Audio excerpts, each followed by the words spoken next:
दोस्तों नमस्कार। ये है मार्गदर्शन फॉर सिविल सर्विसेज। मैं अनुराग चौधरी। दोस्तों टीजीटी पीजीटी भूगोल रिमाइंडर श्रृंखला में इस वीडियो में प्रस्तुत है भारत के भूगोल से संबंधित महत्वपूर्ण प्रश्नों का वन लाइनर रिमाइंडर नोट्स। इसमें हम राष्ट्रीय उद्यान, अभ्यारण्य, जीवमंडलीय आरक्षित क्षेत्र, प्राकृतिक वनस्पति, मिट्टियाँ एवं प्राकृतिक आपदाओं से संबंधित महत्वपूर्ण प्रश्नों को कवर करेंगे। दोस्तों ये वीडियो विभिन्न प्रतियोगी परीक्षाओं जैसे TGT PGT, ELT grade, government inter college प्रवक्ता, गवर्नमेंट डिग्री कॉलेज, उच्चतर शिक्षा असिस्टेंट प्रोफेसर, केंद्रीय विद्यालय संगठन और नेट जेआरएफ आदि परीक्षाओं के लिए बहुत ही उपयोगी है। तो आइए शुरू करते हैं आज का वीडियो। टीजीटी पीजीटी रिमाइंडर श्रृंखला के अंतर्गत भारत के भूगोल से संबंधित महत्वपूर्ण प्रश्नों का वन लाइनर रिमाइंडर नोट्स। पहला प्रश्न दोस्तों, कांगेर घाटी राष्ट्रीय उद्यान अवस्थित है कहाँ पर? तो उत्तर है छत्तीसगढ़ में। याद रखिएगा, कांगेर घाटी राष्ट्रीय उद्यान छत्तीसगढ़ में स्थित है। अगला प्रश्न है, राजीव गांधी राष्ट्रीय उद्यान जिसका नाम ओरांग राष्ट्रीय उद्यान भी है, ये कहाँ पर अवस्थित है? तो उत्तर है असम में। दोस्तों राजीव गांधी ओरांग राष्ट्रीय उद्यान असम राज्य में स्थित है। अगला प्रश्न है दोस्तों, इंद्रावती या कुट्रू राष्ट्रीय उद्यान कहाँ पर स्थित है? तो उत्तर है छत्तीसगढ़ में। तो याद रखिएगा, इंद्रावती राष्ट्रीय उद्यान छत्तीसगढ़ राज्य में स्थित है। अगला प्रश्न है दोस्तों, काजीरंगा राष्ट्रीय उद्यान कहाँ पर है? तो आप जानते हैं काजीरंगा असम राज्य में स्थित है। अगला प्रश्न आपका सही सुमेलन करना है राज्य और राष्ट्रीय उद्यान तथा पक्षी विहारों का। देखिए, राजाजी राष्ट्रीय उद्यान ये उत्तराखंड में स्थित है। राजीव गांधी रणथंभौर राष्ट्रीय उद्यान राजस्थान राज्य में स्थित है। नामदफा राष्ट्रीय उद्यान अरुणाचल प्रदेश में और सिमलीपाल ओडिशा राज्य में स्थित है। तो याद रखिएगा, उत्तराखंड में राजाजी राष्ट्रीय उद्यान, राजस्थान में राजीव गांधी रणथंभौर राष्ट्रीय उद्यान, अरुणाचल प्रदेश में नामदफा राष्ट्रीय उद्यान और ओडिशा में सिमलीपाल राष्ट्रीय उद्यान अवस्थित है। अगला प्रश्न सही सुमेलन करना है। इसमें राष्ट्रीय उद्यान, वन्यजीव अभ्यारण्य, जैवमंडलीय आरक्षित क्षेत्र और राज्यों का सुमेलन करना है। देखिए, केवलादेव घाना पक्षी विहार ये राजस्थान राज्य में स्थित है। सुल्तानपुर पक्षी विहार हरियाणा में। नंदा देवी राष्ट्रीय उद्यान जैवमंडलीय आरक्षित क्षेत्र याद रखिएगा ये उत्तराखंड राज्य में। और बांदीपुर राष्ट्रीय उद्यान कर्नाटक में स्थित है। अगले प्रश्न पर आते हैं दोस्तों, भारत में सबसे अधिक ऊंचाई पर स्थित आरक्षित जीवमंडल क्षेत्र कौन सा है? आपको बताना है। बहुत ही महत्वपूर्ण प्रश्न है। आपसे पूछा गया है कि कौन सा आरक्षित जीवमंडल सबसे अधिक ऊंचाई पर स्थित है? तो ये है खंडचेंडजोंग। याद रखिएगा, खंडचेंडजोंगा सिक्किम राज्य में स्थित भारत का सबसे अधिक ऊंचा आरक्षित जीवमंडल क्षेत्र है। इसमें विश्व की तीसरी सबसे ऊंची चोटी कंचनजंगा जिसकी ऊंचाई 8,586 मीटर है, ये शामिल है। और इस जीवमंडल आरक्षित क्षेत्र को world network of biosphere reserve में शामिल किया गया है। अगला प्रश्न है दोस्तों, क्षेत्रफल के आधार पर उत्तराखंड राज्य का सबसे बड़ा राष्ट्रीय उद्यान कौन सा है? आपको बताना है।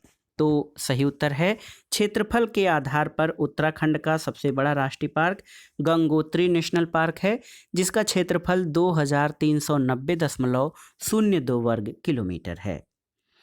अगला प्रश्न है दोस्तों, हेमिस राष्ट्रीय उद्यान कहाँ पर स्थित है? आपको बताना है। तो हेमिस राष्ट्रीय उद्यान केंद्र शासित प्रदेश लद्दाख में स्थित है।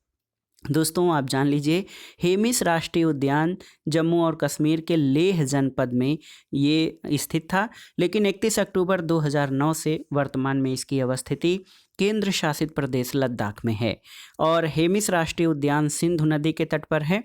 इस उद्यान का नाम हेमिस के प्रसिद्ध बौद्ध मठ हेमिस मठ के नाम पर रखा गया है और इसे हेमिस हाई एल्टीट्यूड राष्ट्रीय उद्यान के नाम से भी जाना जाता है। ये दक्षिण एशिया का दूसरा और भारत का सबसे बड़ा राष्ट्रीय उद्यान है। अगला प्रश्न है दोस्तों, 31 मई 2022 तक भारत में अधिसूचित राष्ट्रीय उद्यानों की कुल संख्या कितनी है? तो याद रखिएगा, 31 मई 2022 के नवीनतम आंकड़ों के अनुसार भारत में अधिसूचित राष्ट्रीय उद्यान यानी नेशनल पार्क की संख्या 106 है। अगला प्रश्न है दोस्तों, गिर राष्ट्रीय उद्यान कहाँ पर स्थित है? तो उत्तर है गुजरात में। और आप जान लीजिए गिर राष्ट्रीय उद्यान गुजरात राज्य में स्थित है। ये मुख्यतः एशियाई शेरों का प्राकृतिक आवास स्थल है। अगला प्रश्न सही सुमेलन आपको करना है। देखिए, राष्ट्रीय उद्यान और संबंधित राज्यों का। नामदफा राष्ट्रीय उद्यान अरुणाचल प्रदेश में, पेरियार राष्ट्रीय उद्यान केरल में, बांदीपुर राष्ट्रीय उद्यान कर्नाटक में और केबुल लामजाओ राष्ट्रीय उद्यान मणिपुर राज्य में स्थित है। अगला प्रश्न दोस्तों सही सुमेलन करना है। देखिए, जैव मंडल आरक्षित क्षेत्रों का उनके राज्यों से। तो आप देख सकते हैं नोक्रेक जैव मंडल आरक्षित क्षेत्र या नोक्रेक बायोस्फीयर रिजर्व मेघालय राज्य में, मानस जैव मंडल आरक्षित क्षेत्र असम में, सिमलीपाल ओडिशा में और अगस्तमलाई केरल और तमिलनाडु राज्य में स्थित है। लेकिन प्रेस इन्फॉर्मेशन ब्यूरो यानी पीआईबी के अनुसार जो दोस्तों अगस्तमलाई केरल, कर्नाटक और तमिलनाडु राज्यों में विस्तृत है। राष्ट्रीय उद्यान और वन्य जीव अभयारण्य के बाद आइए प्राकृतिक वनस्पति से संबंधित महत्वपूर्ण प्रश्नों को कवर करते हैं। देखिए, पहला प्रश्न है दोस्तों, भारतीय वनों का वैज्ञानिक वर्गीकरण किसके द्वारा तैयार किया गया था? तो सही उत्तर है HG चैंपियन और सेठ के द्वारा। बहुत ही महत्वपूर्ण प्रश्न है, इंपॉर्टेंट प्रश्न है। भारतीय वनों का वैज्ञानिक वर्गीकरण HG चैंपियन और सेठ के द्वारा तैयार किया गया था। दोस्तों आप जान लीजिए भारतीय वनों का वैज्ञानिक वर्गीकरण HG चैंपियन एवं सेठ के द्वारा वर्ष 1968 में तैयार किया गया था, जिन्होंने भारतीय वनों को 16 भागों में विभाजित किया है। अगला प्रश्न है, सुंदरवन आता है किस वन के अंतर्गत? तो ज्वारीय वन के अंतर्गत सुंदरवन आता है। अगला प्रश्न है, देवदार वृक्ष कहाँ पाया जाता है? तो दोस्तों देवदार वृक्ष पश्चिमी हिमालय में पाया जाता है। अगला प्रश्न है, चंदन वृक्ष कहाँ पर पाया जाता है? तो चंदन वृक्ष उष्णकटिबंधीय आर्द्र पर्णपाती वनों के अंतर्गत पाया जाता है। आप जान लीजिए कि चंदन का वृक्ष दोस्तों ये आपका उष्णकटिबंधीय आर्द्र पर्णपाती वन के अंतर्गत पाया जाता है। अगला प्रश्न है, सिनकोना वृक्ष कहाँ पर पाया जाता है? तो सिनकोना वृक्ष दोस्तों नीलगिरी की घाटियों में पाया जाता है। बहुत ही महत्वपूर्ण है, सिनकोना नीलगिरी की घाटियों में प्राकृतिक रूप से पाया जाता है। सिनकोना उष्णकटिबंधीय सदाबहार वनों के प्रमुख वृक्षों में से एक है और उच्च आर्द्रता और तापमान के कारण ये वन बड़े सघन और ऊंचे होते हैं। इन वनों में रबर, महोगनी, एबोनी, नारियल, बांस तथा आयरन वुड के वृक्ष पाए जाते हैं। अगला प्रश्न है दोस्तों, हिमालय में शंकु वृक्ष पाए जाते हैं कितनी ऊंचाई पर? यह भी प्रश्न बहुत ही महत्वपूर्ण है, तो याद रखिएगा हिमालय में शंकु वृक्ष लगभग 1500 से 3500 मीटर की ऊंचाई पर पाए जाते हैं। दोस्तों आप जान लीजिए ऊंचाई बढ़ने पर जलवायु परिवर्तन आते हैं, इसलिए वनस्पतियों के रूप में पर्वतीय भागों में क्रमिक परिवर्तन दिखते हैं। यहाँ ऊंचाई के क्रम के अनुसार उष्णकटिबंधीय से लेकर अल्पाइन वनस्पति तक मिलती है और 1500 मीटर की ऊंचाई तक पर्णपाती वन मिलते हैं। 1500 से 3500 मीटर की ऊंचाई पर कोड़धारी सदाहरित वन यानी शंकुधारी वृक्ष पाए जाते हैं। अगला प्रश्न है दोस्तों, उत्तरी उत्तर प्रदेश में दलदली और वनाच्छादित भूमि को किस नाम से जानते हैं? तो उत्तर है तराई। दोस्तों शिवालिक के गिरिपद प्रदेश में भाबर के दक्षिण में मैदान का वह भाग जहां पर भाबर की लुप्त नदियां फिर से भूतल पर प्रकट हो जाती हैं उसे तराई प्रदेश कहते हैं। यहां पर अधिकांश भूमि दलदली और वनाच्छादित होती है। नदियों के द्वारा निक्षेपित जलोढ़ के कण भाबर प्रदेश की अपेक्षा छोटे होते हैं और अधिकांश तराई क्षेत्र के वनों को कृषि के लिए साफ किया जाता है। अगला प्रश्न है, तराई, पहाड़, मैदान और पठार में से उष्णकटिबंधीय मानसूनी वन को भारत में क्या कहा जाता है? तो उत्तर है तराई। बहुत ही महत्वपूर्ण प्रश्न है दोस्तों, भारत में उष्णकटिबंधीय मानसूनी वनों को तराई कहते हैं। विषुवतीय प्रदेशों और उष्णकटिबंधीय तटीय प्रदेशों में अत्यधिक वर्षा और उच्च ताप वाले प्रदेशों में ऐसे वन पाए जाते हैं और तराई वनों में सागौन, साखू, शीशम और आम आदि के वृक्ष पाए जाते हैं। अगला प्रश्न है दोस्तों, सुंदरवन डेल्टा में पाया जाने वाला प्रमुख वृक्ष कौन सा है? तो उत्तर है सुंदरी वृक्ष, और ये ज्वारीय वनों के अंतर्गत आता है जो कि सुंदरवन डेल्टा में पाया जाता है।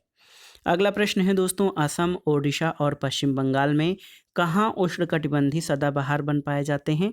तो उपर्युक्त सभी राज्यों यानी असम, ओडिशा और पश्चिम बंगाल राज्यों में उष्णकटिबंधीय सदाहरित वन पाए जाते हैं। अगला प्रश्न है, सुंदरवन, महानदी डेल्टा, खंबात की खाड़ी और तराई में से मैंग्रोव वन का क्षेत्र कौन सा नहीं है? तो तराई। दोस्तों तराई क्षेत्र जो है ये मैंग्रोव वनों का क्षेत्र नहीं है, जबकि सुंदरवन, महानदी डेल्टा और खंबात की खाड़ी ये मैंग्रोव का प्रमुख क्षेत्र है।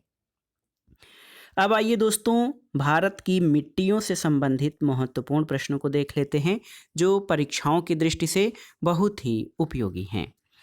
पहला प्रश्न है दोस्तों, भारत में सर्वाधिक विस्तार वाली मृदा कौन सी है? तो ये है जलोढ़ मृदा। भारत में जलोढ़ मृदा का विस्तार सर्वाधिक है और जलोढ़ मृदा देश के 11 लाख वर्ग किलोमीटर क्षेत्रफल पर यानी 1/3 से अधिक 33.5% क्षेत्रफल पर पश्चिम में सतलज नदी से पूर्व में ब्रह्मपुत्र नदी घाटी तक विस्तृत है। अगला प्रश्न है दोस्तों, भारतीय मृदा जिसमें ग्रीष्म ऋतु में गहरी दरारें पड़ जाती हैं जिससे मृदा में पर्याप्त ऑक्सीकरण संभव हो पाता है, तो ये काली मृदा होती है। दोस्तों काली मृदा बहुत ही महत्वपूर्ण है। काली मृदा में ग्रीष्म ऋतु में गहरी दरारें पड़ जाती हैं जिससे मृदा में पर्याप्त ऑक्सीकरण हो पाता है, और काली मृदा कपास की फसल के लिए सबसे अनुकूल होती है।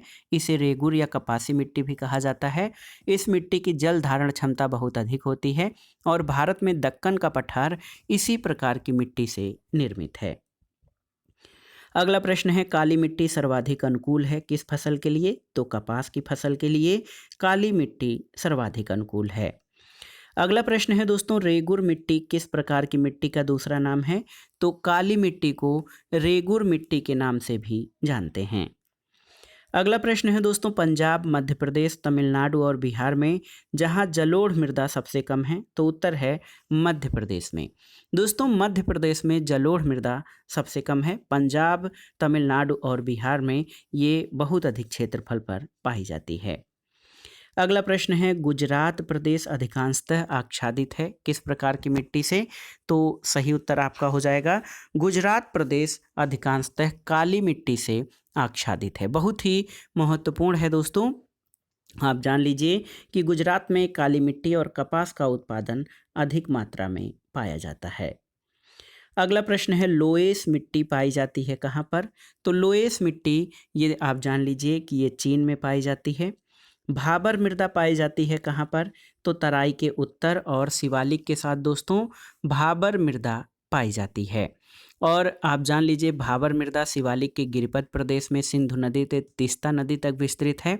ये लगभग 8 से 16 किलोमीटर चौड़ाई वाली एक सकरी पट्टी के रूप में स्थित है और गिरिपद पर स्थित होने के कारण इस क्षेत्र में नदियाँ बड़ी मात्रा में भारी पत्थर, कंकड़, बजरी आदि लाकर जमा करती हैं जिससे पारगम्य चट्टानों का निर्माण होता है। इसे पंजाब में भाबर और असम में दुआर कहते हैं और इस क्षेत्र में पहुंचकर अनेक छोटी छोटी नदियां भूमिगत होकर अदृश्य हो जाती हैं। अगला प्रश्न है, शिवालिक के दक्षिणी भाग के क्षेत्र को क्या कहा जाता है? तो दोस्तों शिवालिक के दक्षिणी भाग के क्षेत्र को क्रमशः भाबर और तराई कहा जाता है। अगला प्रश्न बहुत ही महत्वपूर्ण है, आप देख सकते हैं। भारतीय कृषि अनुसंधान संस्थान दिल्ली के अनुसार भारत की मिट्टियों को बांटा गया है कितने क्षेत्रों में या कितने वर्गों में? तो सही उत्तर है 8 वर्गों में। दोस्तों भारतीय कृषि अनुसंधान संस्थान दिल्ली के अनुसार भारत की मिट्टियों को 8 वर्गों में विभाजित किया जा सकता है। पहला है जलोढ़ मिट्टी, दूसरा काली मिट्टी, तीसरा लाल मिट्टी, चौथा लैटराइट मिट्टी, पांचवा पर्वतीय मिट्टी, छठा शुष्क और मरुस्थली मिट्टी, सातवां लवड़ी या क्षारीय मिट्टी और आठवां गीली और दलदली मिट्टी। अगला प्रश्न है दोस्तों, तमिलनाडु, आंध्र प्रदेश, केंद्र शासित प्रदेश जम्मू और कश्मीर और झारखंड में से जहां लाल मृदा विशिष्टता नहीं है। तो याद रखिएगा जम्मू और कश्मीर में दोस्तों लाल मृदा नहीं पाई जाती है। आप जान लीजिए लाल मिट्टी दोस्तों जो है जम्मू कश्मीर में नहीं पाई जाती है। जम्मू और कश्मीर में पर्वतीय मृदा पाई जाती है। और लाल मिट्टी देश का दूसरा प्रमुख मृदा समूह है, जिसका विस्तार लगभग 8.7 लाख वर्ग किलोमीटर क्षेत्रफल पर पाया जाता है। इसका वितरण मुख्यतः पश्चिमी तमिलनाडु, कर्नाटक, दक्षिणी महाराष्ट्र, छत्तीसगढ़, आंध्र प्रदेश, ओडिशा और छोटा नागपुर पठार क्षेत्र में पाया जाता है। अगला प्रश्न है उत्तर प्रदेश, हिमाचल प्रदेश, पंजाब और महाराष्ट्र में जहां लैटराइट मिट्टी पाई जाती है, तो याद रखिएगा लैटराइट मिट्टी महाराष्ट्र में पाई जाती है। ये बहुत ही महत्वपूर्ण प्रश्न है दोस्तों। आप जान लीजिए लैटराइट मिट्टी महाराष्ट्र में, इसके अलावा आंध्र प्रदेश, कर्नाटक, केरल, तमिलनाडु, पुडुचेरी, ओडिशा, पश्चिम बंगाल में पाई जाती है। और ये मृदा संपूर्ण भारत के लगभग 5.5% भूभाग पर पाई जाती है। ये मृदाएं उष्णकटिबंधीय वर्षा के कारण हुए तीव्र निक्षालन का परिणाम होती हैं। अब आइए दोस्तों प्राकृतिक आपदाओं से संबंधित महत्वपूर्ण प्रश्नों को देख लेते हैं। ये प्रश्न बहुत ही महत्वपूर्ण हैं। पहला प्रश्न है, कोई प्रकोप तब आपदा बन जाता है जब वह प्रतिकूल ढंग से प्रभावित करता है किसको? तो उत्तर है मानव आवास को। दोस्तों कोई प्रकोप तब आपदा बन जाता है जब वो मानव आवास को प्रतिकूल ढंग से प्रभावित करता है। इसके अंतर्गत जब किसी प्रकोप से मानव जीवन और उसकी जीविका का नाश होने लगता है तो वह प्रकोप आपदा यानी डिजास्टर का रूप ले लेता है। अगला प्रश्न है, वह प्राकृतिक आपदा जो भारत में सबसे अधिक प्रभाव डालती है, तो उत्तर है बाढ़ और सूखा। दोस्तों बाढ़ और सूखा भारत में सबसे अधिक प्रभाव डालने वाली प्राकृतिक आपदा है और राष्ट्रीय बाढ़ आयोग के अनुसार देश का लगभग 40 मिलियन हेक्टेयर क्षेत्र बाढ़ से प्रभावित है। वहीं देश का लगभग 10 लाख वर्ग किलोमीटर क्षेत्र यानी कुल क्षेत्रफल का 30% सूखा से प्रभावित है। तो दोनों मिलाकर बाढ़ और सूखा से भारत का लगभग 42% क्षेत्रफल प्रभावित होता है। अगला प्रश्न है, कोयना में भूकंप कब आया था? तो 11 दिसंबर 1967 को कोयना में भूकंप आया था। अगला प्रश्न है दोस्तों देखिए, 26 दिसंबर 2004 से सुनामी से भारत का कौन सा भाग पूर्णतया सागर में डूब गया था? तो ये दक्षिणी पॉइंट, जो भारत का सबसे दक्षिणी बिंदु इंदिरा पॉइंट या पिग्मेलियन पॉइंट, ये सुनामी के कारण पूरी तरह से सागर में डूब गया था। अगला प्रश्न है, भूगर्भिक पर्यावरणीय आपदा क्या है? तो भूस्खलन, भूकंप, ज्वालामुखी क्रिया, ये सभी भूगर्भिक पर्यावरणीय आपदाओं के अंतर्गत शामिल हैं। अगला प्रश्न है दोस्तों देखिए, 26 जनवरी 2001 को भारत के जिस राज्य में बड़ा भूकंप आया था? तो गुजरात राज्य के भुज में दोस्तों 26 जनवरी 2001 को बड़ा भूकंप आया था और ये भूकंप गुजरात के भुज में आया था। 6.9 रिक्टर परिणाम के इस भूकंप से लगभग 1 लाख लोग मारे गए थे, जबकि 50 लाख व्यक्ति प्रभावित हुए थे। अगला प्रश्न है, ओडिशा राज्य भूकंपी मंडल के अंतर्गत आता है? तो ओडिशा भूकंपी मंडल सेकंड यानी अल्प तीव्रता के क्षेत्र के अंतर्गत आता है। अगला प्रश्न है, वर्ल्ड वेदर वॉच यानी WWW कार्यक्रम पूर्व सूचना से संबंधित है किसके? तो याद रखिएगा तापक्रम और वर्षा के पूर्व सूचना से संबंधित है वर्ल्ड वेदर वॉच। दोस्तों वर्ल्ड वेदर वॉच कार्यक्रम तापमान और वर्षा के पूर्व सूचना से संबंधित है। इसकी स्थापना 1963 में चौथे विश्व मौसम कांग्रेस के दौरान हुई थी। ये विश्व मौसम संगठन का एक महत्वपूर्ण कार्यक्रम है जिसके द्वारा सदस्य देशों को मौसम और उससे संबंधित पर्यावरणीय सूचनाएं दी जाती हैं। अगला प्रश्न है, तीस्ता घाटी, रांची पठार, कोंकण और रायलसीमा में से वह क्षेत्र जो भारत का सूखा प्रवण क्षेत्र है? तो उत्तर है रायलसीमा क्षेत्र। दोस्तों ये भारत का सूखा प्रवण क्षेत्र है। अगला प्रश्न है, बंगाल की खाड़ी में उष्णकटिबंधीय चक्रवातों की बारंबारता जिस ऋतु में सबसे अधिक है? तो ये लौटते हुए मानसून के ऋतु में बंगाल की खाड़ी में उष्णकटिबंधीय चक्रवातों की बारंबारता सबसे अधिक है। अगला प्रश्न और इस वीडियो का आखिरी प्रश्न है, हिमाचल प्रदेश, उत्तराखंड, बिहार और उड़ीसा राज्यों में से भूकंपीय जोखिम न्यूनतम है कहाँ पर? तो ये है ओडिशा में। दोस्तों ओडिशा राज्य में भूकंपीय जोखिम न्यूनतम है और भूकंप विज्ञानियों ने भारत को 4 भूकंपीय क्षेत्रों में विभाजित किया है। सेकेंड जोन जो अल्प तीव्रता का क्षेत्र है, थर्ड जोन मध्यम तीव्रता, फोर्थ जोन गहन तीव्रता और फिफ्थ जोन अति प्रचंड तीव्रता का क्षेत्र है। ओडिशा राज्य के क्षेत्र भूकंपी मंडल सेकेंड के अंतर्गत आते हैं। हिमाचल प्रदेश और उत्तराखंड भूकंपी जोन फिफ्थ के अंतर्गत आते हैं। और इसी कारण आप जान लीजिए कि जोन फिफ्थ में जो राज्य आते हैं वो अति प्रचंड तीव्रता वाले भूकंपीय क्षेत्र के अंतर्गत शामिल हैं। तो दोस्तों ये था आज का वीडियो टीजीटी पीजीटी भूगोल रिमाइंडर श्रृंखला के अंतर्गत भारत के भूगोल से संबंधित महत्वपूर्ण प्रश्नों का वन लाइनर रिमाइंडर नोट्स, जो आपके आगामी विभिन्न परीक्षाओं के भारत के भूगोल खंड के लिए बहुत ही उपयोगी है। आप इन प्रश्नों को तैयार कर लीजिएगा। दोस्तों वीडियो आपको कैसा लगा हमें कमेंट बॉक्स में ज़रूर बताइएगा। वीडियो को लाइक करें, शेयर करें और इस चैनल मार्गदर्शन फॉर सिविल सर्विसेज को सब्सक्राइब करें। वीडियो देखने के लिए धन्यवाद दोस्तों। नमस्कार।